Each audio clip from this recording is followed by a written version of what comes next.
ಅವನಿಗೆ ಒಂದು ತುಳಸಿ ಅರ್ಚನೆ ಮಾಡಕ್ ಬರ್ತಿರ್ಲಿಲ್ಲ, ಒಂದು ಹೂವನ್ನ ಸಮರ್ಪಿಸೋದಕ್ಕೆ ಬರ್ತಿರ್ಲಿಲ್ಲ, ಅವನು ಎಂದು ದೇವರಿಗೆ ನಮಸ್ಕಾರವೂ ಕೂಡ ಮಾಡಲಿಲ್ಲ.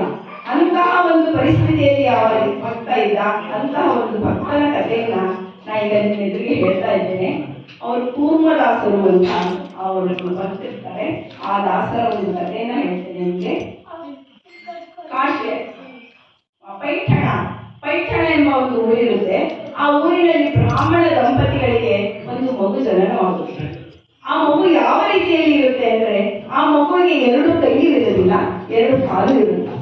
ನೀವು ಯೋಚನೆ ಮಾಡಿ, 2 ಕೈಯೂ ಇರೋದಿಲ್ಲ, 2 ಕಾಲು ಇರೋದಿಲ್ಲ ಅಂದ್ರೆ ಒಂದು ಮರದ ದಿಮ್ಮಿಯ ರೀತಿಯಲ್ಲಿ ಅಷ್ಟೇ ಇರುತ್ತೆ ಆ ಮಗು.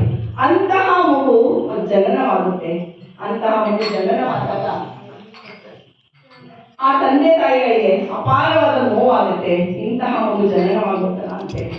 ಆದ್ರೆ ಮಗುವನ್ನು ಕರುಣೆ ಇಲ್ಲ. ತಾಯಿಗೆ ಹೆತ್ತ ಮಗು ಎಂತಹದ್ದೇ ಆಗಲಿ ಆ ಮಗುವನ್ನ ತುಂಬಾ ಪ್ರೀತಿಯಿಂದ ಸಾಕಿಸಲಿದ್ದಾರೆ. ಅಂತ ಒಂದು ಪರಿಸ್ಥಿತಿಯಲ್ಲಿ ಅವಳು ಆ ಮಗುವಿನ ಎಲ್ಲಾ ಶುಶ್ರೂಷೆಯನ್ನ ಮಾಡ್ತಾ ಇರ್ತಾಳೆ. ಅವನಿಗೆ ಊಟ ಉಪಚಾರವನ್ನ ಮಾಡಿಸೋದು, ಸ್ನಾನಗಳನ್ನ ಮಾಡಿಸೋದು, ಮೂತ್ರವನ್ನು ಸಹ ಅವಳೇ ತೆಗಿಬೇಕಾಗುತ್ತೆ. ಯಾಕಂದ್ರೆ ಅವನು ಎಷ್ಟೇ ದೊಡ್ಡವನಾದ್ರೂ ಅವ್ನಿಗೆ 2 ಕೈ ಇಲ್ಲ, ಕಾಲಿಲ್ಲ, ಯಾವ ಕೆಲಸವನ್ನು ಮಾಡ್ಕೊಳ್ಳೋದಕ್ಕೆ ಅವನ ಕೈಲಿ ಆಗ್ತಾ ಇರಲ್ಲ. ಅಂತಹ ಒಂದು ಪರಿಸ್ಥಿತಿಯಲ್ಲಿ ಕೂರ್ಮದಾಸರಿರ್ತಾರೆ. ಆದ್ರೆ ಅವರು ಹುಟ್ಟಿದ್ದು ಪಾಂಡುರಂಗನಿಗಾಗಿಯೇ ಅನ್ನುವಂಥ ರೀತಿಯಲ್ಲಿ ಅವರು ಪರಮ ಭಕ್ತರಾಗಿರ್ತಾರೆ. ಪಾಂಡುರಂಗನ ಅವರ ಬಾಯಿಯಲ್ಲಿ ಯಾವಾಗಲೂ ನಾಮಜಪ ನಡೀತಾ ಇರುತ್ತೆ. ವಿಠ್ಠಲ ವಿಠ್ಠಲ ವಿಠ್ಠಲ ವಿಠ್ಠಲ ಅಂತ ನಾಮಜಪ ಪ್ರತಿ ಕ್ಷಣ ನಡೀತಾ ಇರುತ್ತೆ. ಅವರು ಪಾಂಡುರಂಗನಿಗಾಗಿಯೇ ಹುಟ್ಟಿದರೇನು ಅನ್ನುವಂತಹ ಒಂದು ಪರಿಸ್ಥಿತಿಯಲ್ಲಿ ಅವರು ಹುಟ್ಟಿರ್ತಾರೆ. ಹೀಗಿರ್ಬೇಕಾದ್ರೆ ಅವನಿಗೆ 22 ವರ್ಷ ಆಯ್ತು. ಅವರ ಊರಿನಲ್ಲಿ, ಪೈಠಣ ಎಂಬ ಊರಿನಲ್ಲಿ ಭಾನುದಾಸರು ಅಂತ ಒಬ್ಬರು ಸಂತಿರ್ತಾರೆ. ಅವರು ಏಕಜನಾರ್ದನ ಮಹಾರಾಜರ ತಂದೆ ಇರ್ತಾರೆ, ಅಜ್ಜ ಆಗಿರ್ತಾರೆ. ಆ ಭಾನುದಾಸರ ಕೀರ್ತನೆ ಇದೇ ರೀತಿ ಆಷಾಢ ಏಕಾದಶಿ ಇದ್ದಾಗ, ಯಾವಾಗಲೂ ವಿಶೇಷ ಕಾರ್ಯಗಳಲ್ಲೆಲ್ಲ, ಹಬ್ಬ ಹರಿದಿನಗಳಲ್ಲಿ ಅವರ ಕೀರ್ತನೆ ನಡೀತಾ ಇರುತ್ತೆ ಆ ಊರಲ್ಲಿ. ಆ ಕೀರ್ತನೆ ನಡೀತಿರ್ಬೇಕಾದ್ರೆ ಅವರ ತಾಯಿ ಆ ಕೀರ್ತನೆಗೆ ಕರೆದುಕೊಂಡು ಹೋಗ್ತಾ ಇರ್ತಾರೆ. ಆ ಮಗುವಿಗೆ ಯಾವ ರೀತಿಯಲ್ಲಿ ಕರ್ಕೊಂಡು ಹೋಗ್ತಾ ಇರ್ತಾಳೆ ಅಂದ್ರೆ, ಮೂಟೆಗೆ ಒಪ್ಪಾದಿಯಲ್ಲಿ ಕರ್ಕೊಂಡು ಹೋಗ್ತಾ ಇರ್ತಾಳೆ.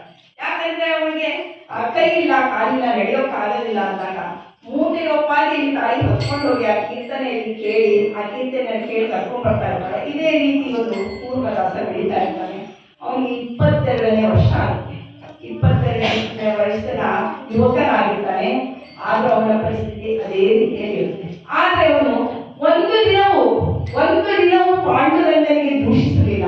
ನನಗೆ ಈ ರೀತಿ ಹುಟ್ಟಿಸ್ಬಿಟ್ಟೇನಪ್ಪ ತಂದೆ ಅಂತ ಒಂದು ದಿನವೂ ನಿರಾಶೆ ಆಗಲಿಲ್ಲ. ಅವನ ಮನದಲ್ಲಿ ಅವನು ಆರಾಧ್ಯ ದೇವರಾದ ಪಾಂಡುರಂಗನನ್ನ ಪ್ರತಿನಿತ್ಯವೂ ಪೂಜಿಸ್ತಾ ಇದ್ದ, ಪ್ರತಿನಿತ್ಯವೂ ಅವನ ನಾಮಸ್ಮರಣೆಯನ್ನು ಮಾಡ್ತಿದ್ದ. ಅವನು ಎಂದೂ ಆ ತಂದೆಯನ್ನು ದೂಷಿಸಲಿಲ್ಲ.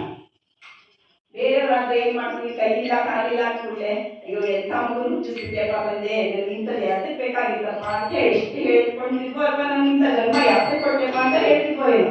ಆದ್ರೆ ಕೂರ್ಮದಾಸರು ಒಂದು ದಿನವೂ ಆ ರೀತಿ ಹೇಳಿಲ್ಲ.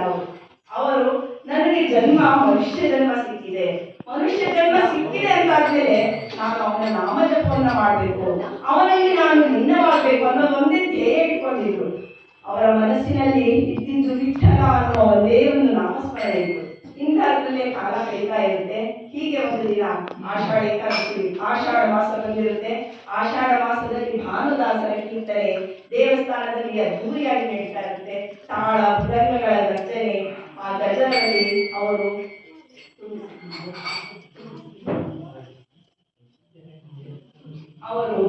ಭಜನೆಯನ್ನ ನಡೀತಾ ಇರುತ್ತೆ. ಆ ಇಲ್ಲಿ ಕೂರ್ಮದಾಸ ಮನೆಯಲ್ಲಿ ಮಲಗಿರ್ತಾರಲ್ಲ, ಅವನಿಗೆ ಆ ಭಜನೆಯ ಮತ್ತೆ ತಾಳ ಮೃದಂಗಗಳ ಒಂದು ಶಬ್ದ ಅವನ ಕಿವಿಗೆ ಅಪ್ಪಳಿಸ್ತಾ ಇರುತ್ತೆ. ಆದ್ರೆ ಆ ದಿನ ತಾಯಿಗೆ 60 ವರ್ಷದ ಆಸುಪಾಸು ಇರುತ್ತೆ. ಪಾಪ ವಯೋವೃದ್ಧೆ, ಅವಳ ಕೆಲಸದಲ್ಲಿ ಅವಳು ಲೀನವಾಗಿರ್ತಾಳೆ. ಏನೋ ಆ ದಿನ ತುಂಬಾ ಆಲಸ್ಸಾಗಿರುತ್ತೆ ಅವಳಿಗೆ. ಆ ದಿನ ಅವನು ಕೂಗ್ತಾನೆ, ಕೂರ್ಮದಾಸ ತಾಯಿಗೆ ಕೂಗ್ತಾನೆ, आई कीर्तन शुरू झालेलं ये गाई मला बले जालेलं ಅಂತೇಳಿ ಕೂರ್ಮದಾಸ ತಾಯಿಗೆ ಕರ್ಕೊಂಡು ಹೋಗಿ ಅಮ್ಮ ಕರ್ಕೊಂಡು ಹೋಗು ಅಂತೇಳಿ ಕೀರ್ತನೆಗೆ ಕರ್ಕೊಂಡು ಹೋಗು ಅಂತೇಳಿ ಕೂಗ್ತಾನೆ. ಆದ್ರೆ ಅದನ್ನ ತಾಯಿಗೆ ಕೇಳಿಸದೇ ಇಲ್ಲ. ಅವಳು ತನ್ನ ಕೆಲಸದಲ್ಲಿ ಮಗ್ನವಾಗಿರ್ತಾಳೆ. ಅಂದ್ರೆ ಏನು ಆಗಿಲ್ಲ, ತುಂಬಾ ಆಯಾಸ ಆಗಿರ್ತಾಳೆ. ಹೀಗಿರ್ಬೇಕಾದ್ರೆ ಅವನು ತೆವಳ್ಕೊಂತ ಮನೆಯ ಹೊಸಲಿನ ಹತ್ರ ಬರ್ತಾನೆ. ಹೊಸಲಿನ ಹತ್ರ ಬಂದು ಮತ್ತೆ ತಾಯಿ ಬರಲೇ ಇರಲ್ಲ ಅಂತ ತಾಯಿಗೆ ಮತ್ತೆ ಕೂಗ್ತಾನೆ. ಆಯಿ ಹೇಗ ಕೀರ್ತನೆ ಶುರು ಸಾಗೈತು ಹೇಗ ಅಂತ ಕೂಗ್ತಾನೆ. ಆಗ ತಾಯಿ ಸಿಟ್ಟಿನಿಂದ ಬರ್ತಾಳ ದಿನ.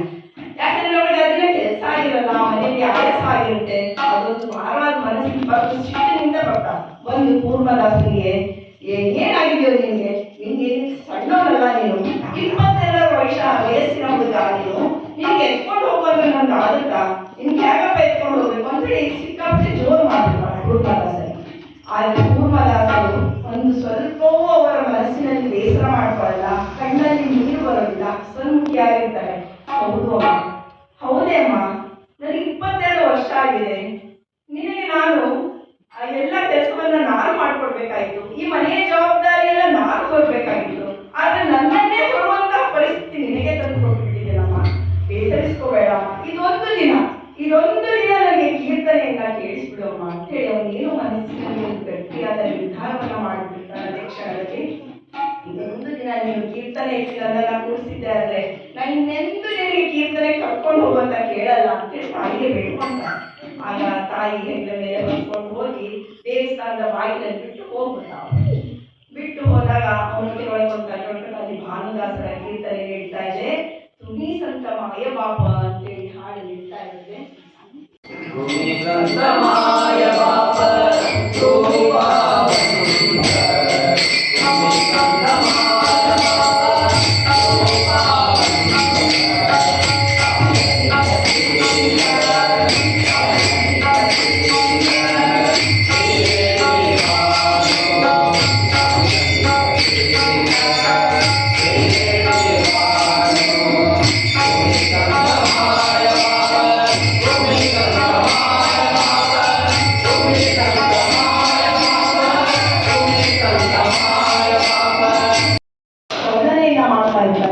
ಈ ರೀತಿಯಾಗಿ ಅಲ್ಲಿ ಆ ದಿನ ಯಾವ ರೀತಿ ಕೀರ್ತನೆ ನಡೀತಾ ಇರುತ್ತೆ ಅಂದ್ರೆ ಕೂರ್ಮದಾಸರ ಮನಸ್ಸಿನಲ್ಲಿ ಏನು ಅನ್ನಿಸುತ್ತೆ ಅಂದ್ರೆ ಈ ದಿನ ಈ ಕೀರ್ತನೆ ಮುಗಿಲೇ ಕೂಡದು, ನನ್ನ ಜೀವನ ಇರೋವರೆಗೂ ಇದೇ ರೀತಿ ಕೀರ್ತನೆಯನ್ನ ಕೇಳ್ತಾ ಇಲ್ಲೇ ಇಟ್ಬಿಡ್ಬೇಕು ಅನ್ನೋಷ್ಟು ಆ ಕೀರ್ತನೆ ಆ ದಿನ ಒಳಗೆ ಇರುತ್ತೆ.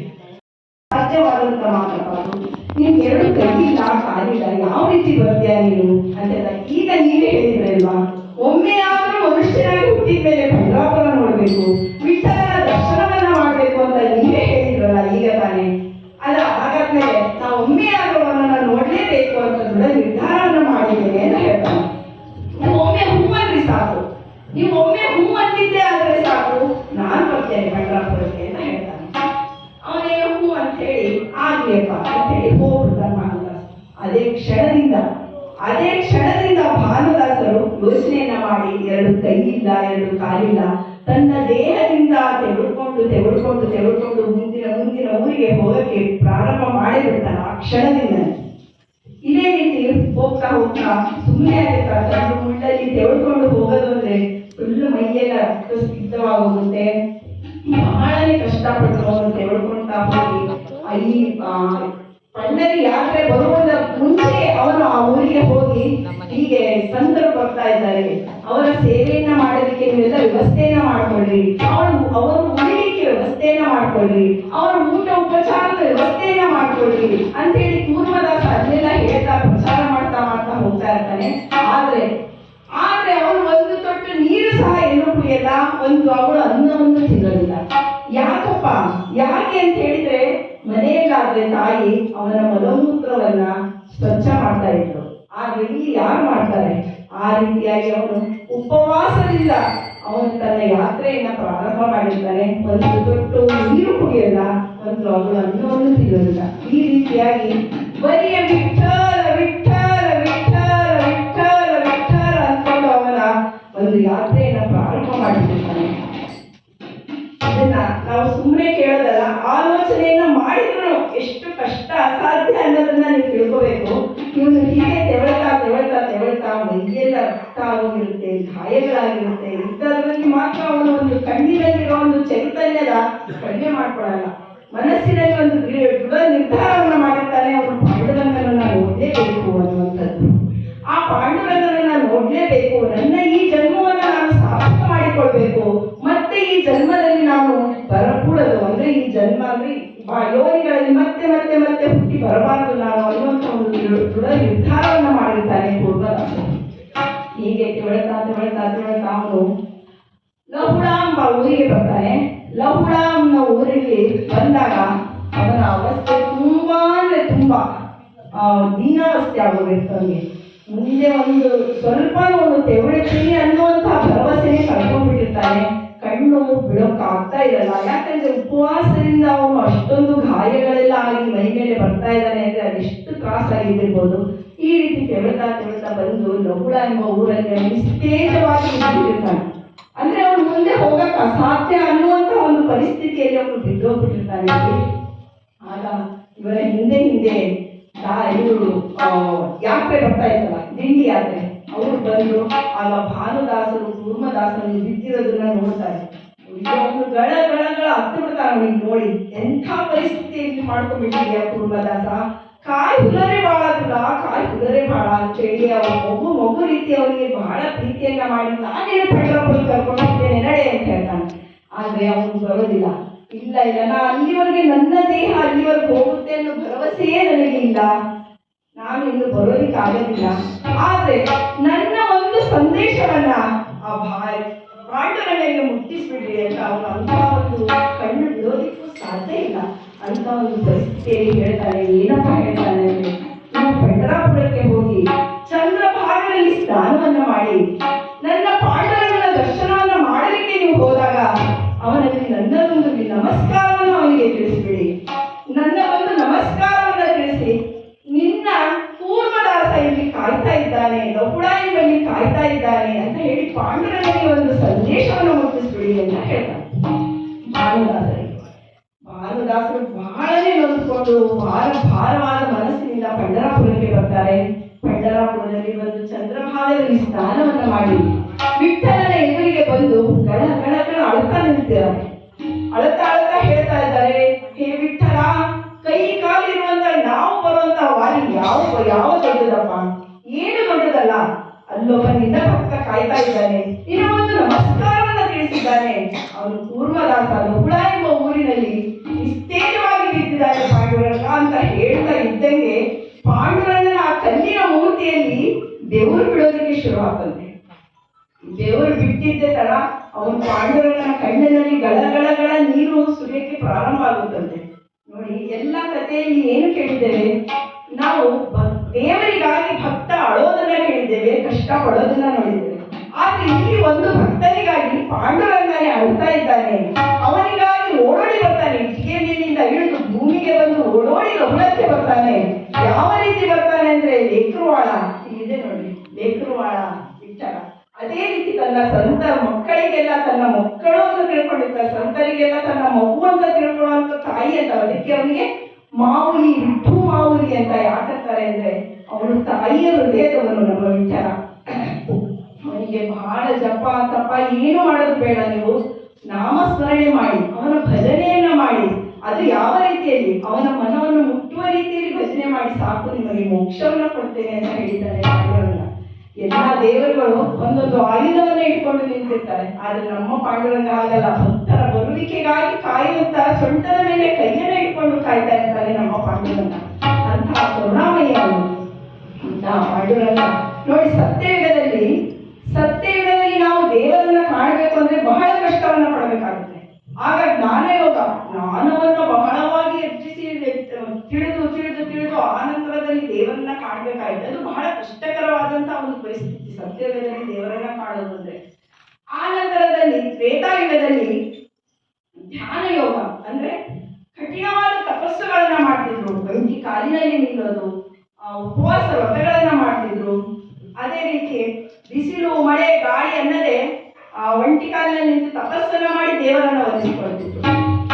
ದ್ವಾಪರ ಯುಗದಲ್ಲಿ ಯಜ್ಞ ಯಾಗ ಹೋಮ ಹವನಗಳಿಂದ ದೇವರನ್ನ ಒಲಿಸಿಕೊಳ್ತಿದ್ರು, ಅದು ಬಹಳ ಕಷ್ಟಕರವಾದದ್ದೇ. ಆದ್ರೆ ಕಲಿಯುಗದಲ್ಲಿ ಆ ದೇವರು ಏನ್ ಹೇಳಿದ್ದಾನೆ ಅಂದ್ರೆ, ನನ್ನ ನಾಮವನ್ನ ನೀನು ಜಪಿಸಿ ಸಾಕು, ನಾನು ನಿನ್ನೆಲ್ಲರಿಗೆ ಓಡಿ ಓಡಿ ಬರ್ತೇನೆ ಅಂತ ಹೇಳ್ತಾರೆ. ಹಾಗಾಗಿ ದಾಸರು ಹೇಳಿದ್ದಾರೆ, ಕಲಿಯುಗಗಳು ಹರಿನಾಮವನ್ನೆನೆದರೆ ಕುಲಕೋಟಿಗಳು ಉದ್ಧರಿಸುವವು ಅಂತ.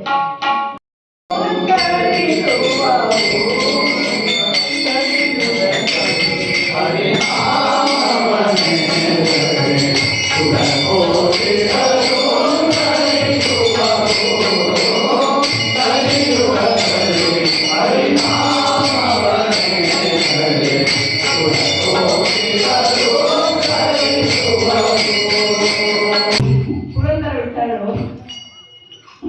ಪಾಂಡುರಂಗದಲ್ಲಿ ಹರಿನಾಮವನ್ನೆಂದರೆ ಕುಲ ಕೋಟಿಗಳನ್ನು ಉದ್ಧರಿಸಿಬಿಡ್ತೇನೆ ಅಂತ ಹೇಳಿ ಪಾಂಡುರಂಗ ಹೇಳಿದ್ದಾನೆ ಅಂತ ಹೇಳಿ ಹಾಡಿ ಹೊಗಳಿದ್ದಾರೆ. ಈ ರೀತಿಯಾಗಿ ಪಾಂಡುರಂಗ ತನ್ನ ಗಳಗಳಗಳ ಅಳತ ಪೂರ್ವದಾಸ ಇದ್ದಲ್ಲಿ ನಹುಳ ಎಂಬ ಊರಿಗೆ ಓಡೋಡಿ ಬರ್ತಾನೆ. ಓಡೋಡಿ ಬಂದಾಗ ತನ್ನ ಭಕ್ತ ಯಾವ ರೀತಿಯಲ್ಲಿ ಬಿದ್ದಿರ್ತಾನೆ ಅಂದ್ರೆ, ಒಂದು ಮರದ ದಿಮ್ಮಿ ಯಾವ ರೀತಿಯಲ್ಲಿ ಬಿದ್ದಿರುತ್ತಲ್ಲ ಆ ರೀತಿ ಅವನ ದೇಹ ಅಲ್ಲಿ ಬಿದ್ದಿರುತ್ತೆ. ಮೈಯೆಲ್ಲ ರಕ್ತವಾಗಿರುತ್ತೆ. ಅವನು ಕಣ್ಣು ಬಿಡಲಿಕ್ಕೂ ಅಸಾಧ್ಯವಾದಂತ ಒಂದು ಪರಿಸ್ಥಿತಿಯಲ್ಲಿ ಇದ್ದರೂ ಸಹ ಅವನ ಬಾಯಿಯಲ್ಲಿ ವಿಠಲ ವಿಠಲ ವಿಠಲ ಅನ್ನುವ ನಾಮಸ್ಮರಣೆ ಇರುತ್ತೆ.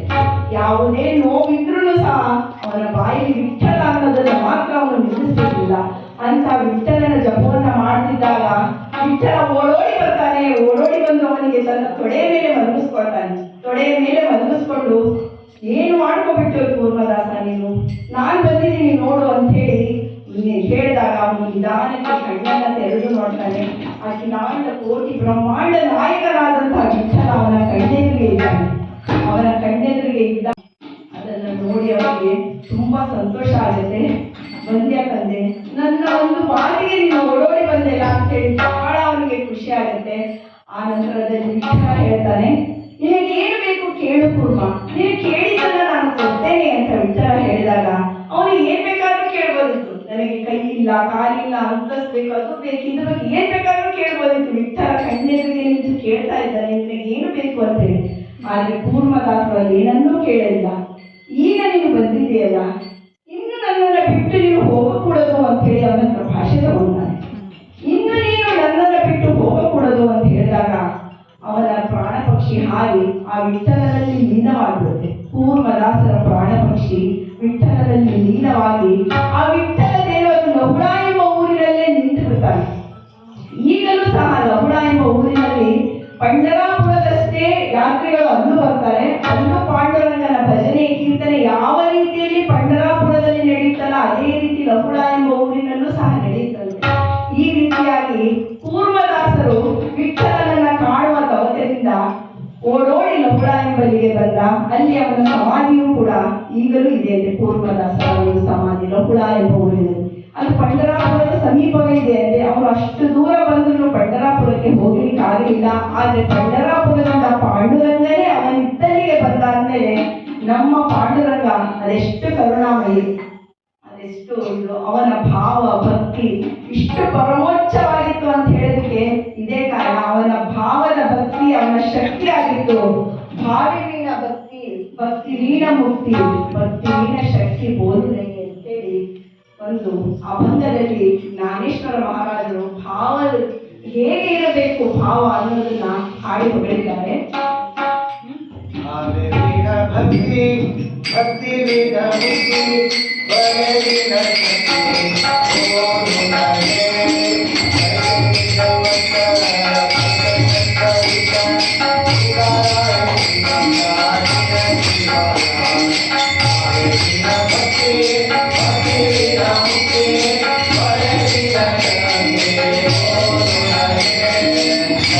ಈ ರೀತಿಯಲ್ಲಿ ಭಾವಪೂರ್ಣವಾದ ಭಕ್ತಿಯನ್ನು ನಾವು ಅವರಲ್ಲಿ ತೋರಿಸಬೇಕು ಅಂತ ಹೇಳಿ ಎಲ್ಲ ಸಾಧು ಸಂತರು, ಜ್ಞಾನೇಶ್ವರ ಮಹಾರಾಜರು, ತುಕಾರಾಮ ಮಹಾರಾಜರು, ನಮ್ಮ ದಾಸ ಶರಣರು ಎಲ್ಲರೂ ಮಾಡಿ ಹೋಗಿದ್ದಾರೆ. ನಾವು ತುಳಸಿಯನ್ನ ಅರ್ಚನೆ ಮಾಡ್ತೀವಿ. ಮನಸ್ಸಿನ ಪೂಜೆಯನ್ನ ಮಾನಸ ಪೂಜೆ ಅಂತ ಹೇಳ್ತಾರೆ. ಆ ಮಾನಸ ಪೂಜೆಯನ್ನ ಮಾತ್ರ ಅವನು ಕೇಳಿದ್ದಾನೆ. ಹಾಗಾದ್ರೆ ನಾವು ಮನಸ್ಸಿನಲ್ಲೇ ನೋಡಿ ಕಣ್ಣು ಮುಚ್ಕೊಂಡು ನಾವು ವಿಠಲನಿಗೆ ಎಷ್ಟೇ ದೊಡ್ಡದಾದ ಹಾರನ ಹಾಕ್ತೇವೆ, ಅದು ಯಾರು ನೋಡಿರಲ್ಲ. ಆದ್ರೆ ನಾವು ನನ್ನ ಮನಸ್ಸಿಂದ ಅವನಿಗೆ ಹಾಕಿರ್ತೀನಿ. ಅವನು ನನ್ನ ತಲೆ ಮೇಲೆ ಕೈ ಇಟ್ಟು ನಮಗೆ ಆಶೀರ್ವಾದವನ್ನ ಮಾಡಿದ್ದಾನೆ. ಈ ರೀತಿಯಾಗಿ ಮಾನಸ ಪೂಜೆಯನ್ನ ಮಾಡಿ ಮಾಡಿ ಒಬ್ಬ ಭಕ್ತ ಇರ್ತಾನೆ. ಅವನ ಹೆಸರು ರವಿದಾಸ್ ಅಂತೇಳಿ. ಇನ್ನೊಂದು 5 ನಿಮಿಷದ ಒಂದು ಕಥೆನ ಹೇಳಿದ್ದೇನೆ. ಕೀರ್ತನೆಯನ್ನ ವಿರಾಮ ಕೊಡ್ತೇನೆ. ಕೀರ್ತನೆಗೆ ಈ ಕಥೆ ತುಂಬಾ ಸ್ವಾರಸ್ಯಮಯವಾಗಿದೆ. ಅವನು ಮಾನಸ ಗಂಗೆಯನ್ನು ಉಳಿಸಿಕೊಂಡಿದ್ದಾನೆ ಅನ್ನೋ ಒಂದು ಸಣ್ಣ ಕಥೆ. ರವಿದಾಸ್ ಅನ್ನುವನು ಪಾಂಡುರಂಗನ ಒಬ್ಬ ಭಕ್ತನಿರ್ತಾನೆ. ಅವನ ವೃತ್ತಿಯಲ್ಲಿ ಅವನು ಚಪ್ಪಲಿ ಹೊಲೆಯುವ. ಅವನು ಕಾಶಿ ಎಂಬ ಪಟ್ಟಣದಲ್ಲಿ ಚಪ್ಪಲಿಯನ್ನು ಹೊಲಿತಾ ಕೂರ್ತಾ ಇರ್ತಾನೆ. ಈ ಕಡೆ ಕಾಶಿ ವಿಶ್ವನಾಥ, ಈ ಕಡೆ ಗಂಗಾ ಮಾತೆ ಹರಿತಾ ಇದ್ದಾರೆ. ಆದ್ರೆ ಅವನ ನಡು ಮಧ್ಯದಲ್ಲಿ ಕೂತು ಅವನು ಚಪ್ಪಲಿಯನ್ನ ಹೊಲಿತಾ ಇರ್ತಾನೆ. ಯಾಕಂದ್ರೆ ಅಲ್ಲಿ ಬರುವ ಜನ ಬರೋದು ಹೋಗೋದು ಮಾಡ್ತಿರ್ತಾರೆ. ಅಂತವರ ಚಪ್ಪಲಿ ಹರಿತಿದ್ರೆ ಹೊಲಿದ್ಕೊಳ್ಳೋದು ಅವನ ವೃತ್ತಿ ಆಗಬೇಕು. ಅದು ಅವನ ಕಾಯಕ. ಅದನ್ನ ವೃತ್ತಿಯನ್ನ ಗಾಯಕ ಅಂತ ತಿಳಿದಿರ್ತಾನೆ. ಅವನು ಬಡವನಾದರೂ ಕೂಡ ಅವನು ಅತ್ಯಂತ ಪಾಂಡುರಂಗನ ಭಕ್ತನಾಗಿದ್ದಾನೆ. ಇದೇ ರೀತಿಯಾಗಿ ಒಮ್ಮೆ ಆ ಊರಿನ ಒಬ್ಬ ಬ್ರಾಹ್ಮಣ ನಡ್ಕೊಂಡು ಹೋಗ್ತಾ ಇರ್ಬೇಕಾದ್ರೆ ಅವನ ಚಪ್ಪಲಿಯ ಹೂವುಷ್ಟ ಕಿತ್ತು ಹೋಗುತ್ತೆ. ಚಪ್ಪಲಿಯ ಹೂವುಷ್ಟ ಕಿತ್ತು ಹೋದಾಗ ಅವನು ರವಿದಾಸ ಇಲ್ಲೇ ಇದ್ದಾನೆ, ಚಪ್ಪಲಿ ಹೊತ್ಕೊಂಡು ಹೋಗೋಣ ಅಂತ ಹೇಳಿ ಅವನ ಹತ್ರ ಬರ್ತಾನೆ. ಬಂದು ರವಿದಾಸ್ ನನ್ನ ಚಪ್ಪಲಿ ಕಿತ್ತೋಗ್ಬೇಕು ಹೊಲ್ಕೊಂಡು ಅಂತ. ಅಯ್ಯೋ ಅರ್ಚಕರೇ, ನಿಮ್ಮಂತವರ ಚಪ್ಪಲಿ ಹೊಲಿಯೋದು ಅಂದ್ರೆ ನನ್ನ ಭಾಗ್ಯ, ಅದು ಕೊಡಿ ಕೊಡಿ ಅಂತ ಹೇಳಿ ಅದನ್ನ ಅತ್ಯಂತ ಭಾವಪೂರ್ಣವಾಗಿ ಇಸ್ಕೊಂಡು ಆ ಚಪ್ಪಲಿಯನ್ನ ಹೊಲಿದು ಅವರ ಕಾಲಿಗೆ ಇಡ್ತಾನೆ. ಕಾಲಿಗೆ ಇಟ್ಟು ಆ ಬ್ರಾಹ್ಮಣ ಏನ್ ಮಾಡ್ತಾನೆ, ಅವನು ಬಡವನಾಗಿರ್ತಾನೆ. ಆ ಬ್ರಾಹ್ಮಣ 1 ರೂಪಾಯಿಯನ್ನ ರವಿದಾಸನಿಗೆ ಇಟ್ಟು ಇದನ್ನ ತಗೊಂಡು, ಅಯ್ಯೋ ಬೇಡ ಬೇಡ ಆಚಾರ್ಯ, ನಿಮ್ಮ ಕೈಯಿಂದ ನಾನು ಈ ದುಡ್ಡನ್ನ ಇಸ್ಕೊಳ್ಳೋದೆ ಅಂತ ಹೇಳ್ತಾನೆ. ಇಲ್ಲ ಇಲ್ಲ, ನೀವು ಮಾಡಿದಂತ ಕೆಲಸಕ್ಕೆ ಇದು 1 ರೂಪಾಯಿನ ಕೊಡ್ತಾ ಇದ್ದೇನೆ ತಗೋ ಅಂದಾಗ, ಇಲ್ಲ ಇಲ್ಲ, ನೀವು ಈ 1 ರೂಪಾಯಿನ ಕೊಡ್ಲೇಬೇಕು ಅನ್ನೋದಾದ್ರೆ ನನ್ನ ಒಂದು ಕೆಲಸವನ್ನ ನೀವು ಮಾಡಬೇಕು ಅಂತ ಹೇಳ್ತಾನೆ. ಹಾಗಾದ್ರೆ ಏನ್ ಮಾಡ್ಬೇಕು ಅಂತ ಹೇಳಿದ್ರೆ ಅವನ ಹತ್ರ ಎಲೆ, ಅಡಿಕೆ, ಸುಣ್ಣ, ತಾಂಬೂಲ, ಅದರಲ್ಲಿ ಒಂದು ಲವಂಗ, ಒಂದು ಏಲಕ್ಕಿ, ಒಂದು ಬಾಳೆಹಣ್ಣನ್ನ ಇಟ್ಟು ಅದನ್ನ ಬೀಳ ರೀತಿಯಲ್ಲಿ ಕಟ್ಟಿ ಅವರ ಕೈಗಿಟ್ಟು ಇದನ್ನ ಗಂಗಾ ಮಾತೆಗೆ ಸಮರ್ಪಿಸಿಬಿಡಿ ಅಂತ ಹೇಳ್ತಾರೆ. ಗಂಗಾ ಮಾತೆಗೆ ಒಂದು ಸ್ನಾನ ಹೊರಟಿರ್ತಾನೆ, ಅದನ್ನ ನೀವು ಅಲ್ಲಿ ಸಮರ್ಪಿಸ್ಬಿಡಿ ಅಂತ. ಆಗ ಅಷ್ಟೇನಾ ಕೊಡು ಅಂತ ಹಿಡಿಸ್ಕೊಂಡು ಹೊರಡ್ತಾನೆ. ಆ ಬ್ರಾಹ್ಮಣರ ಎದ್ದು ಮತ್ತೆ ಕೂಗ್ತಾನೆ. ಕೂಗಿ ಏನಕ್ಕಪ್ಪ ಕೂಗಿದ್ದು ಅಂತ ಕೇಳಿದಾಗ, ನೀವು ಈ ತಾಂಬೂಲವನ್ನ ಯಾವ ರೀತಿಯಲ್ಲಿ ಹೊರಗೆ ಬಿಡ್ತೀರಾ ಅಂತ ಕೇಳ್ತಾನೆ. ಅಯ್ಯೋ ಎಲ್ಲರೂ ಬಿಡ್ತಾರಲ್ಲ, ಎಲ್ಲರೂ ಬಿಡೋ ರೀತಿ ನಾನು ಎಲ್ಲಿ ಅಡಿಕೆನ ತಗೊಂಡೋಗಿ ಹೊಳೆಯಲ್ಲಿ ಬಿಡ್ತೀನಪ್ಪ ಅಂತ ಹೇಳ್ತಾನೆ. ಆದ್ರೆ ಇವನು ಹೇಳ್ತಾನೆ, ರವಿದಾಸರು ಹೇಳ್ತಾರೆ, ಇಲ್ಲ ಇಲ್ಲ, ಆ ರೀತಿಯೆಲ್ಲ ಬಿಡ ಹಾಗಿಲ್ಲ, ನಾನು ಹೇಳ್ತೇನೆ ಕೇಳಿ. ನೀವು ಹೊಳೆಯ ಮಧ್ಯದಲ್ಲಿ ಹೋಗಿ ನಿಮ್ಮ ಒಂದು ಪೂಜೆ ಪುನಸ್ಕಾರ ಎಲ್ಲ ಮುಗಿದ ಮೇಲೆ ಸೂರ್ಯನಿಗೆ ಅರ್ಘ್ಯ ಕೊಡೋದು, ಅವನ ಗಂಗಾ ಲಹರಿ, ಗಂಗಾ ಆರತಿ ಎಲ್ಲವೂ ಮುಗಿದ ನಂತರ ನಾನು ಕೊಟ್ಟಂತಹ ತಾಂಬೂಲವನ್ನ ಕೈಯಲ್ಲಿ ಇಟ್ಕೊಂಡು, ಹೇ ಪರಮ ಪವಿತ್ರವಾದ ಗಂಗೆಯೇ, ಪರಮ ಪಾವನೆಯಾದ ಗಂಗೆಯೇ, ಎಲ್ಲರ ಪಾಪವನ್ನು ತೊಳೆಯುವಂತಹ ಗಂಗೆಯೇ, ನಿನ್ನ ಭಕ್ತ ರವಿದಾಸಿ ತಾಂಬೂಲವನ್ನ ಕೊಟ್ಟಿದ್ದಾನೆ, ಸ್ವೀಕರಿಸು ಅಂತ ಹೇಳಿ ನೀವು ಹೇಳಿ, ಆಗ ಗಂಗಾ ಮಾತೆ ಅವಳಾಗೆ ಬಂದು ಅವಳ ಕೈಯಿಂದ ಇಸ್ಕೊಂಡ್ರೆ ಇದನ್ನ ಕೊಡ್ರಿ, ಇಲ್ಲ ಅಂದ್ರೆ ವಾಪಸ್ ತಂದು ಕೊಡ್ತೀನಿ ಅಂತ ಹೇಳ್ತಾರೆ. ಅಯ್ಯೋ ಹುಚ್ಚ, ಇದೆಲ್ಲ ನಡೆಯೋದೇನೋ? ನಾನು 40 ವರ್ಷದಿಂದ ನಾನು ಈ ಶಿವನಾಥನ ಪೂಜೆಯನ್ನ ಮಾಡ್ತಾ ಇದ್ದೇನೆ, ಗಂಗಾ ಲಹರಿಯನ್ನ ಓದ್ತಾ ಇದ್ದೇನೆ, ಗಂಗೆಯಲ್ಲಿ ಸ್ನಾನ ಮಾಡ್ತೇನೆ, ಗಂಗೆ ಪೂಜೆಯನ್ನ ಮಾಡ್ತೇನೆ, ಸೂರ್ಯನಿಗೆ ಅರ್ಘ್ಯವನ್ನ ಕೊಡ್ತೇನೆ. ಇಷ್ಟು ದಿನವಾದ್ರೂ ಗಂಗೆ ಒಮ್ಮೆಯೂ ನನಗೆ ಕಂಡಿಲ್ಲ. ನೀನು ಎಷ್ಟೊತ್ತು ಸ್ನಾನ ಮಾಡಕ್ಕೆ ಹೋಗಿದ್ಯೋ ಗಂಗೆಯಲ್ಲಿ ಹೇಳ್ತಾನೆ. ನಾವು ಒಮ್ಮೆಯೂ ಗಂಗೆಯನ್ನು ನೋಡಿಲ್ಲ ಅಂತ ಹೇಳ್ತಾನೆ. ಒಮ್ಮೆಯೂ ಗಂಗೆಯಲ್ಲಿ ಸ್ನಾನ ಮಾಡಿಲ್ಲ, ಒಮ್ಮೆಯೂ ವಿಶ್ವನಾಥನ ದರ್ಶನವನ್ನು ಮಾಡಿಲ್ಲ. ನಾನೇನಪ್ಪ ಚಪ್ಪಲಿ ಹೊಲಿಯೋದು ನನ್ನ ಕೆಲಸ, ಚಪ್ಪಲಿ ಹೊಲಿಯುತ್ತೇನೆ, ಪಾಂಡುರಂಗನ ಸ್ಮರಣೆಯನ್ನ ಮಾಡ್ತೇನೆ, ಅಷ್ಟು ಬಿಟ್ಟರೆ ನನಗೆ ಇನ್ನೇನೂ ಗೊತ್ತಿಲ್ಲ ಅಂತ ಹೇಳ್ತಾನೆ. ಇಷ್ಟೆಲ್ಲ ಆದ್ಮೇಲೆ ಹೆಂಗಪ್ಪ ಇದೆಲ್ಲ ಆಗೋದಿಲ್ಲ. ಇಲ್ಲ ನೀವು ಹೋಗಿ ಕೊಡಿ, ಅವಳು ಇಸ್ಕೊಂಡ್ರೆ ಆಯ್ತು, ಇಲ್ಲ ನನ್ನ ತಾಂಬೂಲ ನನಗೆ ಕೊಟ್ಟು ಬಿಡಿ ಅಂತ ಹೇಳ್ತಾನೆ. ಆಯ್ತು, ಹೋದ್ರು. ಬ್ರಾಹ್ಮಣ ಹೋಗಿ ತನ್ನ ಗಂಗಾ ಲಹರಿ, ಗಂಗಾ ಪೂಜೆ, ಸಂಧ್ಯಾ ವಂದನೆ, ಸ್ನಾನ ಎಲ್ಲವೂ ಮುಗಿಸ್ಕೊಂಡ್ರು.